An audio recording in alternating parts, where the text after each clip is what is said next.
말씀은 신약성경 요한복음 6장 40절 시작. 내 아버지의 뜻은 아들을 보고 믿는 자마다 영생을 얻는 이것이니 마지막 날에 내가 이를 다시 살리리라 하시니라. 아멘. 오늘 말씀의 제목은 몸이 다시 사는 것과 영원히 사는 것, 몸이 다시 사는 것과 영원히 사는 것이란 제목으로 하나님 말씀 전하겠습니다. 전능하사 천지를 만드신 하나님 아버지에 대한 신앙 고백으로 시작한 사도신경이 몸이 다시 사는 것과 영원히 사는 것에 대한 신앙 고백으로 마무리가 됩니다. 처음과 끝을 연결시켜서 보면 전능하신 창조주 하나님을 우리가 믿는다는 것은 그 전능하신 창조주 하나님께서 나를 다시 살리실 것과 나를 영원히 살게 하실 것을 믿는 것이 됩니다. 성경은 분명하게 다시 사는 것에 대해서 우리에게 증언을 해주고 있습니다. 고린도전서 15장 13절입니다. 만일 죽은 자의 부활이 없으면 그리스도도 다시 살아나지 못하셨으리라.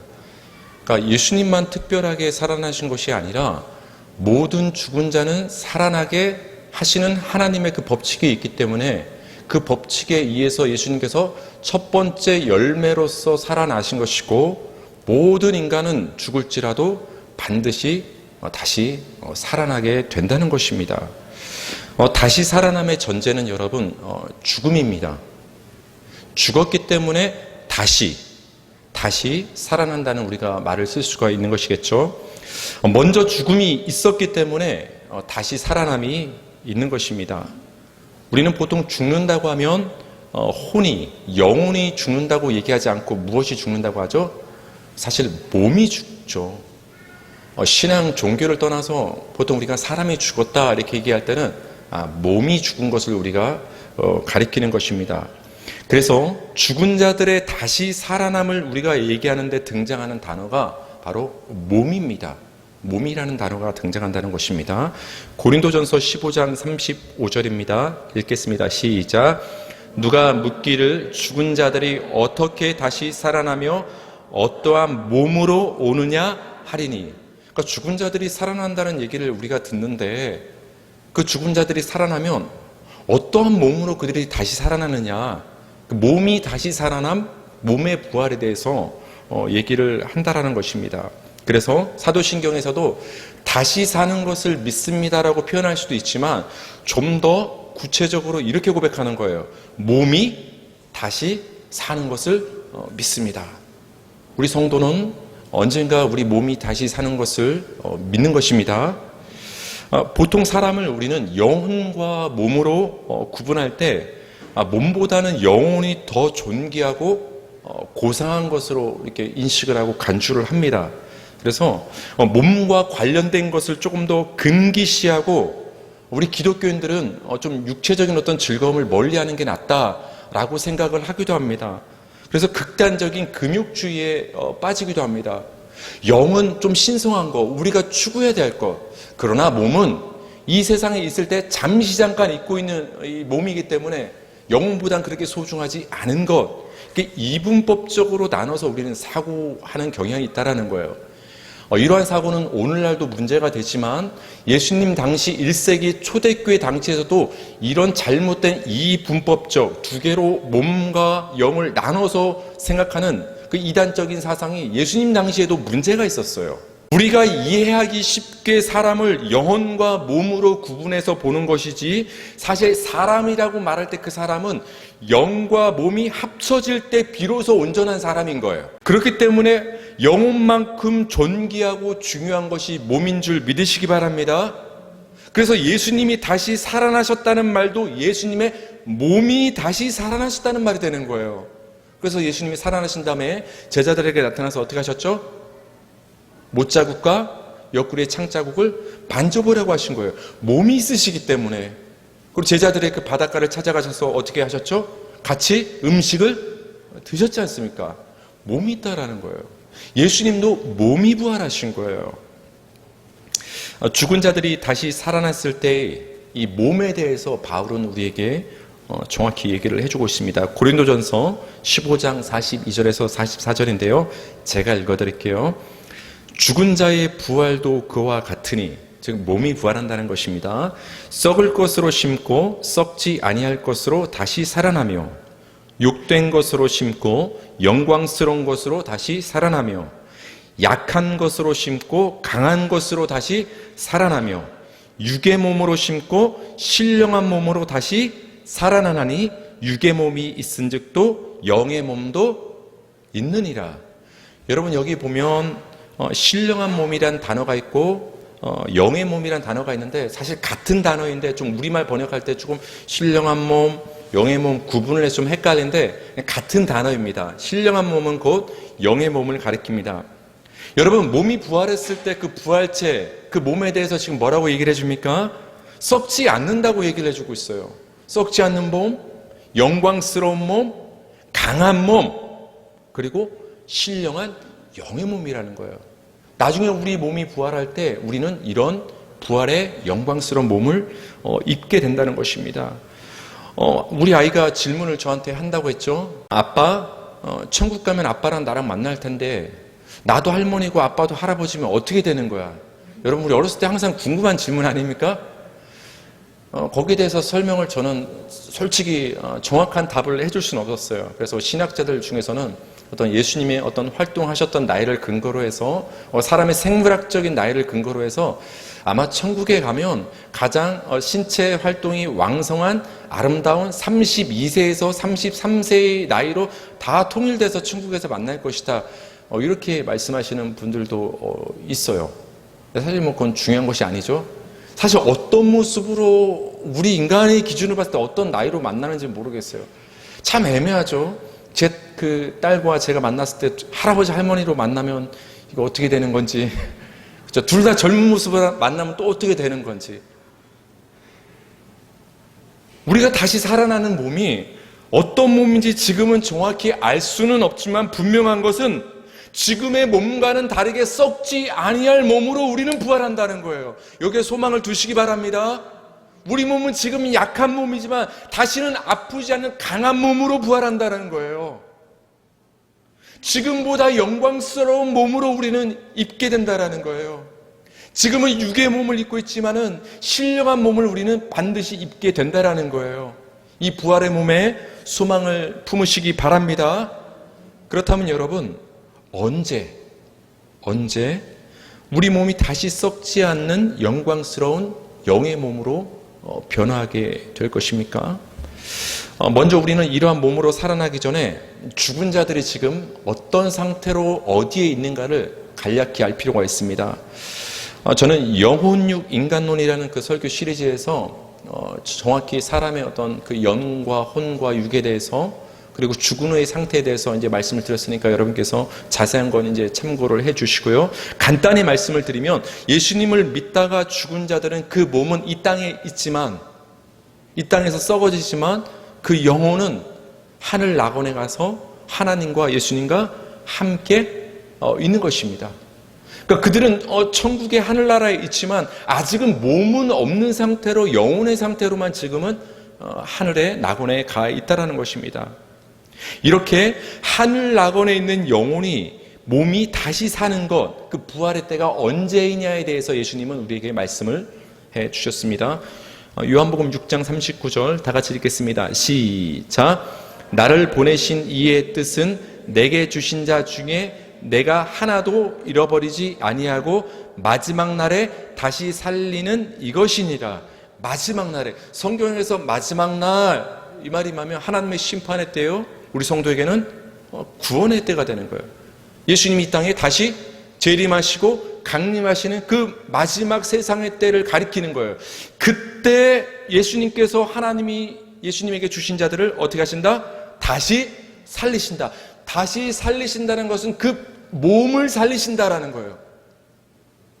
예수님의 몸이 부활했던 것처럼 우리 인간의 보기에는 그 몸이 땅에 묻혀져 있고 그 몸이 불타 없어진 것 같고 썩어진 것 같지만, 예수님의 그 부활의 생명의 능력으로 말미암아 그 인간의 몸을 다시 살리시는 그때가 있으니, 바로 예수님이 다시 오시는 그 마지막 날에 이 큰 일을 하나님께서 이루신다는 것입니다. 몸이 다시 사는 것에 대해서 바울은 조금 더 자세히 우리에게 고린도전서와 데살로니가 전서에서 말씀을 해주고 있습니다. 고린도전서 15장 51절에서 53절인데요. 제가 읽어드리겠습니다. 보라, 내가 너희에게 비밀을 말하노니 우리가 다 잠잘 것이 아니요 마지막 나팔의 순식간에 홀연히 다 변화되리니 나팔 소리가 나매 죽은 자들이 썩지 아니할 것으로 다시 살아나고 우리도 변화되리라. 이 썩을 것이 반드시 썩지 아니할 것을 입겠고 이 죽을 몸이 죽지 아니함을 입으리로다. 나팔 소리와 함께 예수님이 이 땅에 다시 오실 때 그때 몸이 다시 사는 그 역사가 일어나는데 그 죽었던 자들이 다 다시 몸이 영광스러운 썩지 않은 몸으로 다시 살아난다는 거예요.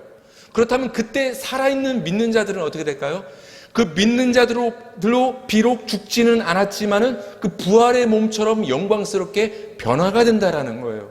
예수님이 그 오시는 그 순간에 데살로니가전서 4장 16절에서 17절입니다. 우리 다 같이 읽겠습니다. 시작.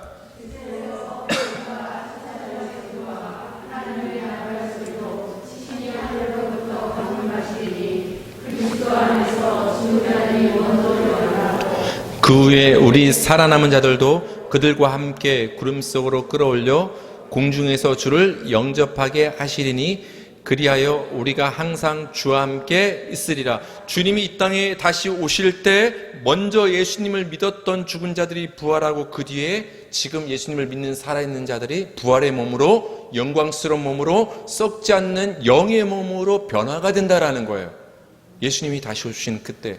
그래서 우리 성도에게 예수님이 다시 오시는 그때는 두려움의 때가 아니라 구원의 때가 된다라는 거예요. 우리 몸의 구속을 기다리는 그때가 된다란 말이에요. 예수님의 재림과 다시 오심을 사모하시기 바랍니다. 그때 우리가 영광스러운 몸을 입는 그런 소망이 있는 날이 되기 때문입니다. 몸이 다시 사는 것에 바로 이어지는 신앙 고백은 영원히 사는 것에 대해서입니다. 사실 몸이 다시 사는 것과 영원히 사는 것은 이어집니다. 구분해서 생각할 문제가 아니라 몸이 다시 사는 것과 영원히 사는 것은 사실 상관이 있고 이어지는 문제라는 것입니다. 고린도전서 15장 33절입니다. 제가 읽어드릴게요. 이 썩을 것이 반드시 썩지 아니할 것을 입겠고 이 죽을 것이 죽지 아니함을 입으리로다. 우리가 다시 부활하게 되는 이 다시 살게 되는 이 몸이 어떤 몸이냐? 죽지 아니함을 입는다라는 거예요. 불사 영원한 영생의 몸이 된다라는 거예요. 우리 부활의 몸은. 그러니까 다시 살아남은 곧 영생으로 이어지게 되어 있다라는 것입니다. 그러나 여러분, 우리가 영생을 생각할 때 오해하지 말아야 될 것이 있습니다. 우리는 영생하면 영원히 사는 것, 죽지 않고 길게 무한대로 사는 것, 우리 인간의 그 지각의 수준에서 시간과 결부시켜서 영원한 끊임없는 시간 속에서 죽지 않고 사는 것을 영생으로 우리는 생각합니다. 물론 그것도 영생 맞습니다. 그러나 성경에서 말하는 영생은 본질적으로 그런 의미 이상을 갖고 있습니다. 요한복음 17장 3절입니다. 다 같이 읽겠습니다. 시작. 영생은 곧 유일하신 참 하나님과 그가 보내신 자 예수 그리스도를 아는 것이니이다. 영생은 죽지 않고 오래 사는 게 영생이다, 이렇게 우리에게 풀어 설명하는 것이 아니라 영생은 하나님과 그 아들 예수 그리스도를 아는 게 영생이다. 뭔가 좀 이렇게 우리 생각과는 다르죠. 우리는 살아가는 것과 영생을 결부시키는데 아는 것과 성경은 영생을 연결시키고 있다라는 것입니다. 여기서 알다라는 말로 번역된 그 헬라어 단어는 기노스코입니다. 이 기노스코는 단순한 머리로 아는 것, 지식적인 알을 가리키는 것이 아니라 깊은 관계에서 서로를 아는 것, 그 알미 지금 사용되고 있다라는 거예요. 즉 한몸됨을 의미하는 단어가 성경에서 알다라는 단어예요. 창세기 4장 1절에서 그래서 이 알다라는 의미를 우리가 잘 설명을 해주고 있는데요. 창세기 4장 1절 다 같이 읽겠습니다. 시작. 아담이 그의 아내 하와와 동침함에 하와가 임신하여 가인을 낳고, 우리말로는 동침하다 이런 단어로 번역이 되어 있는데 히브리어 원어를 살펴보면 야다라고 해서 알다라는 단어가 사용되고 있고, 헬라어로는 기노스코 알다라는 의미가 사용되고 있어요. 따라서 우리가 하나님과 예수님을 안다 할 때는 지식적으로 하나님을 안다라는 의미가 아니에요. 그 이상의 의미가 있는 거예요. 우리가 하나님과 예수님을 안다는 것은 하나님과 예수님과 한 몸을 이루었기 때문에 하나님과 깊은 관계를 맺은 그 관계를 알다라는 단어로 표현을 하고 있다는 거예요. 그게 성경에서 말하는 영생이라는 거예요. 하나님과 우리가 한 몸이 된 것, 우리가 하나님의 신부가 된 것, 우리가 예수님과 한 몸됨을 이룬 것, 그것을 성경에서는 영생이라고 하는 거예요. 그렇다면 왜 하나님과 예수님을 아는 것, 즉 하나님과 예수님과 한 몸을 이루는 것이 영생이라고 성경은 말을 해줄까요? 창세기 21장 33절입니다. 다 같이 읽겠습니다. 시작. 아브라함은 브엘세바에 에셀나무를 심고 거기서 영원하신 하나님 여호와의 이름을 불렀으며, 영원하신 하나님 여호와의 이름을 불렀으며, 하나님만이 영원하신 줄 믿으시기 바랍니다. 영원하다는 것은 시간의 개념과는 전혀 상관없는 거예요. 그냥 본래부터 스스로 계신 분이라는 의미가 영원인 거예요. 이것도 우리 머리로 이해하기 힘들죠. 또 질문을 또 아이가 저에게 밤에 또 했어요. 둘째 아이가. 아빠, 다 이해가 되는데 내가 이해가 안 되는 게 두 가지. 천국 가면 어떤 모습인지 그게 너무 궁금하고, 또 하나 궁금한 게, 세상은 하나님이 만드셔서 이렇게 존재하게 되는데 하나님은 도대체 누가 만든 거야? 하나님은 본래 있는 거야. 아니, 이해가 안 가. 어떻게 하나님이 그냥 원래 본래 있는 거야? 다정스럽게 말했어요. 하나님은 그래서 스스로 있는 여호와야. 근데 어떻게 하나님은 스스로 있는 거야? 빨리 자. 하나님은 그냥 본래 계신 분이야. 속으로 기도했어요. 하나님, 전 도저히 이 아이를 이해시킬 수 없습니다. 믿어지게 도와주셔서. 나도 이해하지 못하는 것을 어떻게 설명할 수가 있겠어요? 성경은 하나님은 본래부터 계셨던 영원하신 하나님이심을 얘기하고 있는 거예요. 그 하나님만이 영원하신 분이신 거예요. 그래서 우리가 곰곰이 생각하면 왜 우리에게 영생을 주실까? 이 땅에서 너무 우리가 고생하고 병으로 괴로워하고 괴로움 많은 세상에 살다가 천국으로 불러들여서 여기서 이제 고생 없이 영원히 한번 삶을 누려보라고, 그래서 우리에게 영생을 주신 것일까요? 아니라는 거예요. 하나님이 영원하신 분이시기 때문에 그 하나님과 영원히 예배하고 영원히 함께 있게 하기 위해서는 우리에게 영생이 당연히 필요한 거예요. 하나님이 영원하신 분이시기 때문에. 요한복음 11장 25절입니다. 예수께서 이르시되 나는 부활이요 생명이니 나를 믿는 자는 죽어도 살겠고, 요한일서 5장 20절, 또한 우리가 참된 자 곧 그의 아들 예수 그리스도 안에 있는 것이니 그는, 예수는 참 하나님이시요 영생이시라. 성경은 하나님만이 영원하시고 그 아들 예수님이 영생이라고 우리에게 얘기해 주고 있는 거예요. 그렇기 때문에 영원하시고 영생이신 예수님과 하나님과 한 몸을 이루어야만 우리에게 영생이 주어진다는 거예요. 우리가 아무리 발버둥치고 노력을 해도 우린 스스로 생명과 영생을 얻을 수 없다라는 거예요. 영생이신 하나님 안에 들어갈 때, 영생이신 예수님과 한 몸을 이룰 때 그 영생이 우리에게 주어지는 거예요. 그래서 영생은 하나님과 예수님을 아는 것이 영생이라고 한 거예요. 왜? 영생이신 하나님과 예수님과 한 몸을 이룰 때 그 영생이 우리에게 선물로 주어지기 때문입니다. 그렇기 때문에 여러분, 이 땅에서 예수님을 믿음으로 예수님과 한 몸을 이룬 여러분 성도는 이미 지금 현재 영생을 얻은 자들임을 믿으시기 바랍니다. 우리 몸이 죽어서 언젠가 하늘로 올라가면 그때부터 영생이 시작되는 것이 아니라, 성도는 예수님을 믿는 순간 예수와 한 몸을 이루게 되기 때문에 예수를 믿는 이 순간 이미 영생을 얻은 자라는 거예요. 요한복음 5장 24절입니다. 내가 진실로 진실로 너에게 이르노니 내 말을 듣고 또 나 보내신 이를 믿는 자는 영생을 얻었고 믿는 자는 영생을 얻었고, 요한복음 6장 47절, 진실로 진실로 너희에게 이르노니 믿는 자는 영생을 가졌나니. 여러분 하나님과 예수님을 믿으십니까? 그러면 여러분은 지금 이 순간 현재 이미 영생을 가진 자임을 믿으시기 바랍니다.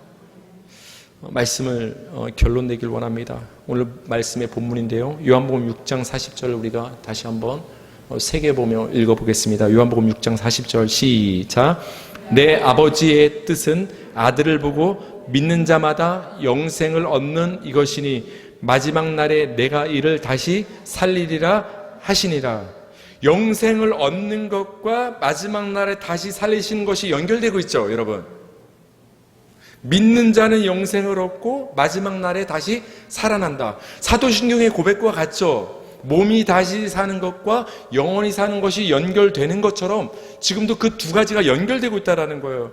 여러분, 우리 인간의 상식과 인간의 지각으로 봤을 때 역사 속에서 우리가 시간의 흐름 속에서 이해했을 때는 여러분, 부활이 몸이 다시 사는 게 먼저예요? 영원히 사는 게 먼저예요?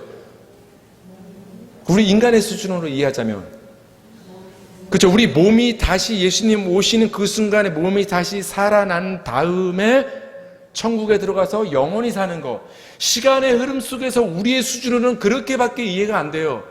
몸이 다시 살고 그 다음에 영원히 사는 것이 이어지는구나. 그러나 여러분, 다르게 보자면 예수님을 지금 이 땅에서 믿음으로 이미 영생을 우리 안에 소유한 자이기 때문에, 우리 안에 생명이 있는 자이기 때문에 다시 살아난 일이 있게 된다는 걸 여러분 아셔야 돼요. 단순히 살아나서 영생을 누리는 시간의 흐름으로 가는 것이 아니라, 여러분이 이 땅에서 지금 현재 이 순간 예수님을 믿음으로 여러분 안에 영생의 힘이 주어졌기 때문에 그 영생의 힘으로, 생명의 능력으로 말미암아 언젠가 여러분의 죽었던 몸이 그때 다시 살아난다라는 거예요. 영생의 능력이 몸이 다시 사는 역사를 일으킨다라는 거예요. 그러니까 우리가 영적으로 보자면 순서가 완전히 뒤집혀지게 되는 거예요. 영생으로부터 몸의 부활이 시작된다라는 거예요. 영생으로부터. 여러분, 이 모든 것을 종합해 보면 우리 몸이 다시 사는 것, 영원히 사는 것의 출발점은 지금 우리가 숨쉬고 있는 현재에 있는 거예요. 여러분, 지금 예수님 잘 믿으시기 바랍니다. 지금 예배하길 바랍니다. 우린 여러 가지 핑계로 예배와 신앙을 계속 미루지만 지금 이 순간, 이 현재의 시간을 놓치면 더 이상의 기회는 없는 거예요. 지금 이 순간 현재의 삶 속에서 예수님을 믿는 자에게 영생이 주어지는 것이고, 지금 영생을 소유한 자가 나중 천국에 가서도 영원히 살게 되는 거예요. 지금 믿음으로 영생을 소유하지 못한 자는 예수님 오신 날 다시 살아나는 부활의 일이 없는 거예요. 그래서 지금 믿음으로 영생을 지금 소유하는 것이 중요한 거예요.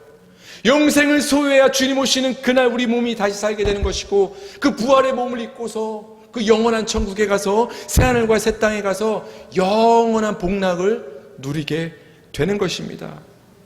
그래서 모든 것의 출발점은 지금 현재에 있는 것입니다. 지금 여러분에게 주어진 이 시간 속에서 예수님을 믿으시기 바랍니다. 하나님을 붙잡으시기 바랍니다. 그런 여러분에게 그 부활의 능력과 생명의 능력이 충만히 주어짐으로, 그 생명의 능력으로 한 주를 힘있게 살아가는 우리 복된 믿음의 성도들 되기를 주님의 이름으로 축원합니다.